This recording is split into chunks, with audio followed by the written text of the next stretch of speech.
Hey everyone, welcome to Neek, which stands for Nerd Geek, and if that relates to you, I would consider clicking that subscribe button. And I know I'm quite a bit late to the party, but I just started watching Stranger Things, and I just finished it today, and it's became probably my favorite TV show of all time. So I thought it'd be the perfect time for me to rank all 3 seasons of Stranger Things.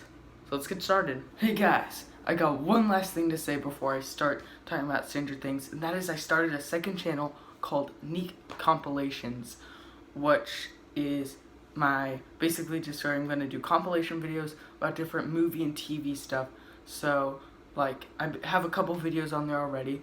One is about all Steve Harrington fight scenes, which I'm guessing if you've seen this video, you probably like Stranger Things, so you can check that out. And then I got a Quicksilver video from the X-Men, a Legolas video from Lord of the Rings, and I'm going to do different series that I like and make compilations about different things about the movies and shows. So yeah, this will definitely be like a second channel, and I'll still put most of my focus on this channel, but please go check out my second channel. There will be a link in the description, and yeah, let's get on to the main video.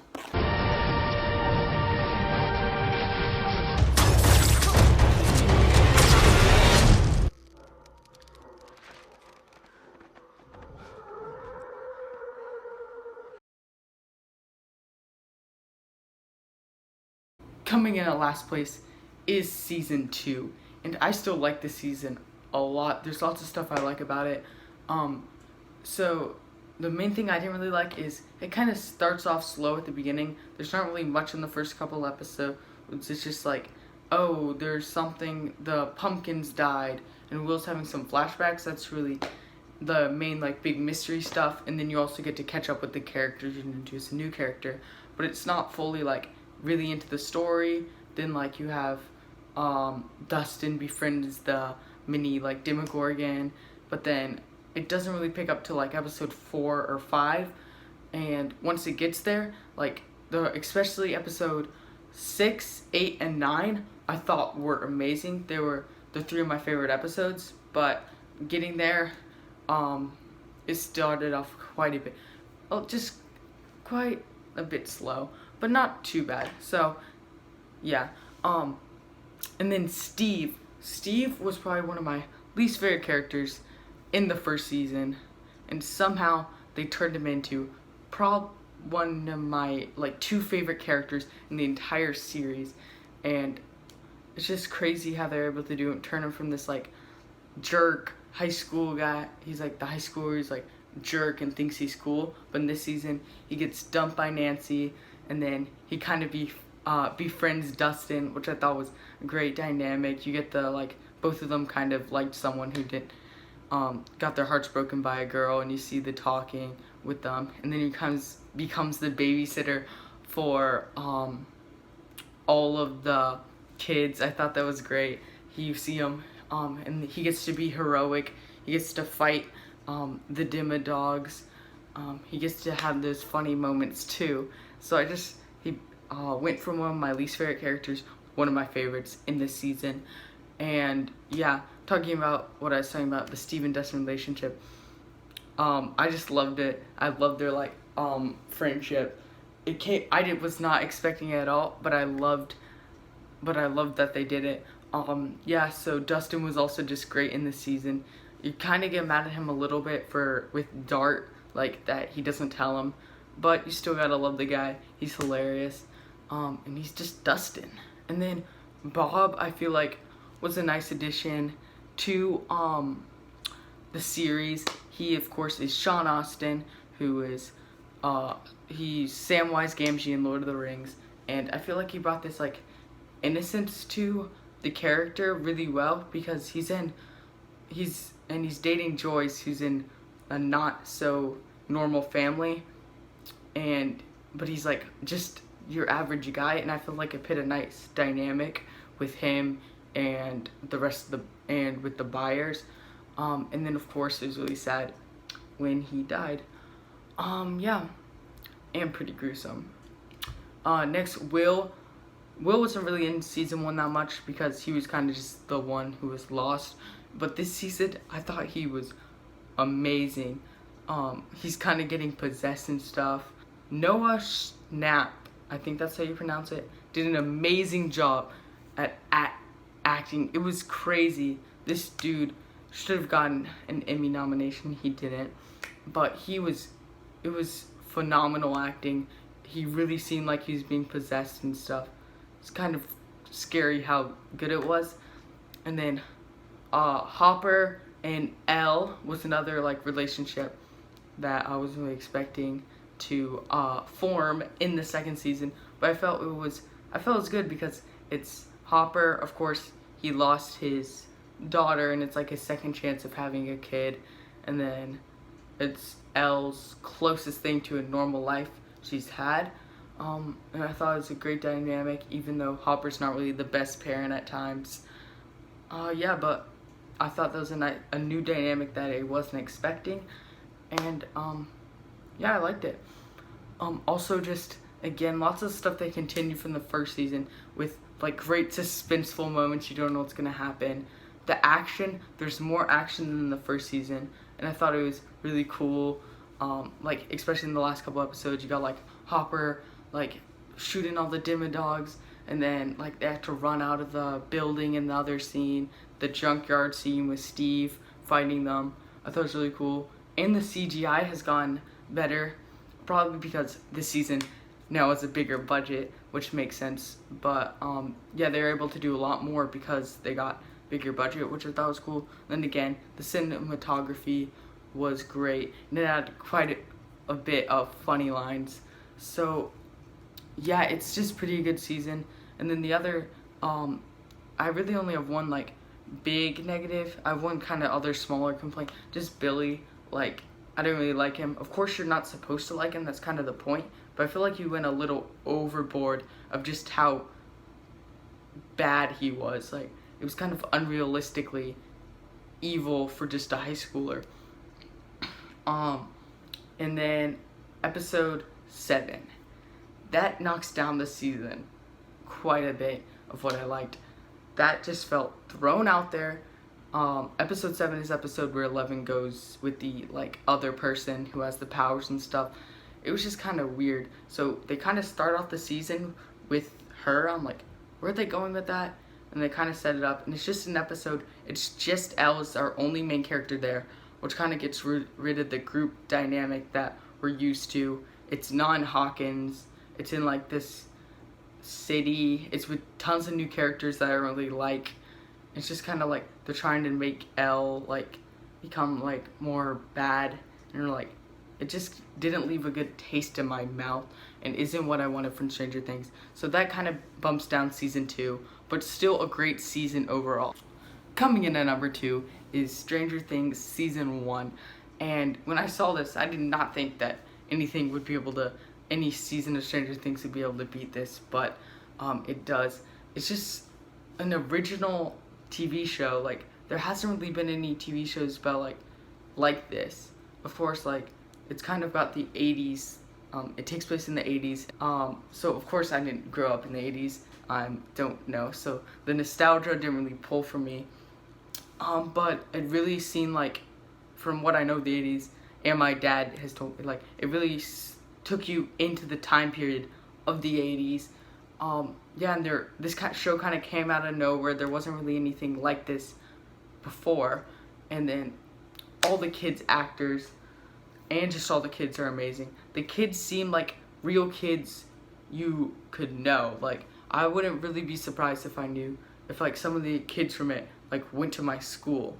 And then just all the acting from all the kids is great. Millie Bobby Brown did a great job with a role that's not that easy, especially in this season, because like she doesn't really talk that much. But I feel like she really seemed like the girl who had lots of powers but was also kind of scared about it, wants to be a normal girl. Then you got Dustin, who's just kind of hilarious. He doesn't really do that much to the story in this season, but he's just funny to have there. And then Lucas, I feel, is great. Mike is great. And yeah, I just love all the kids, and I love the aspect of like the kids solving the mystery. I kind of like those stories. But the other thing about the show, it's not only about the kids. You got the high schoolers as well, and those also seem like real high schoolers I can know, except maybe Steven this season.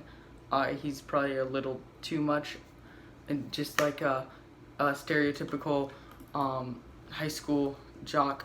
And then I love, of course, great suspense, great cinematography, and then when everyone comes together at the end, it's kind of like so satisfying, even though they're just like building like the tank for Elle. It was so satisfying to see them all finally come together because they're going their different ways. Winona Ryder delivers a great performance in this show as Joyce Byers.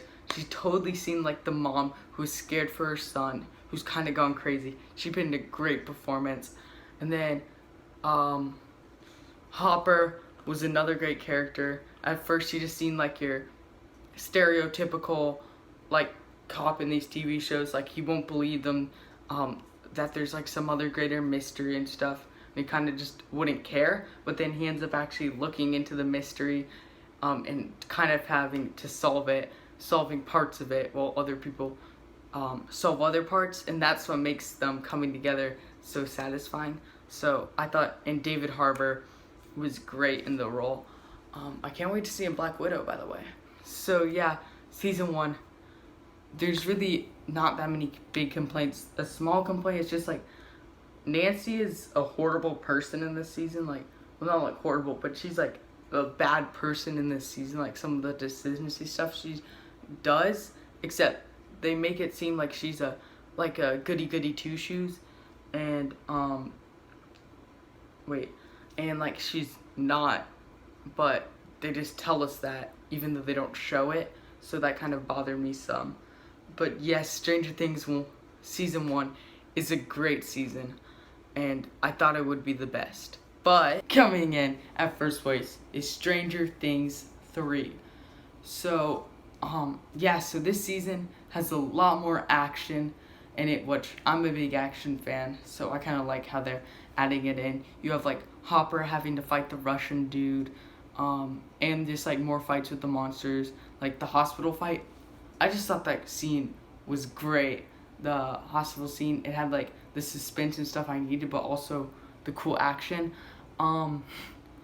Hopper, he was also just great in the season again. Well, mostly great. Sometimes he seemed to get on my nerves a little bit when he got a little annoying when he was kind of like, he just get on your nerves a little bit with some of his stuff where he's like yelling at people too much. But again, he's Hopper, and sometimes you love like some of the things he does, like with he's not afraid to step in and break the law, even though he is a police officer. Like you see him with the mayor of Hawkins, he like starts beating him up and stuff, and you're like, wow. And he almost like cuts off his finger. I'm like, that's pretty intense for this dude. And then he steals a car in a later scene, and you're like, wow, I've never seen a cop break so many rules. And then because of there's always many groups in Stranger Things, this one probably had one of my favorite group of the entire season was the Dustin, Steve, Erica, and Robin group. I feel like I think it was a smart idea to put like the funniest characters on one group so they can have lots of funny moments without to make all the other scenes super funny. So I think that was great that they put them there. Just Dustin and Steve are two of my favorite characters, and they continue to be great. I love how Dustin gets a girlfriend and no one believes him. And then also you got Steve, who's still trying to be the cool schooler, even he's not in high school now, and is trying to learn that he doesn't have, it's not in high school, you don't have to like date the cool people or whatever and like stay cool. And then Erica, she had like a standout moment in season 2, but she wasn't really in much. And this season, she's just hilarious. She brings so much sass to it. She just and like some of the remarks she says to people are pretty funny. And then Robin's also just another funny character that I feel like makes the chemistry in the group really good. Alexi was a pretty nice addition. He's it's kind of like weird. So at first you just think he's like the Russian like hacker dude, but he figures out he's not actually really evil. He's just kind of like following them around, and it's funny that he doesn't really speak English. So at first you don't really know what he's saying, but he kind of like saves them from the car and stuff. You're like, is this guy really bad? And then he's not, and then he's has some funny he has a nice relationship with Murray. They have some funny like dialogue about like when Jim and Joyce are like arguing in the front of the car. They're talking about them, and it was funny.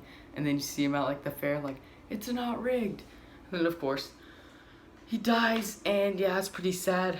And that's also one thing with his death. It kind of just comes out of nowhere. Like there should have been like something more. It's like he's just walking, and then the guy comes, shoots him, and then he's dead. I'm like, I kind of wanted a better death scene for him.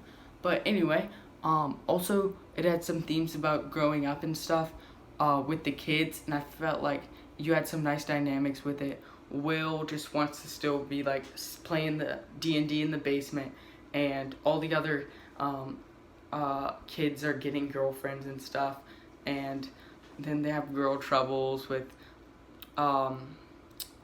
Elle breaking up with Mike and stuff. And it's like kind of funny how Lucas is like trying to like, Max broke up with me 5 times.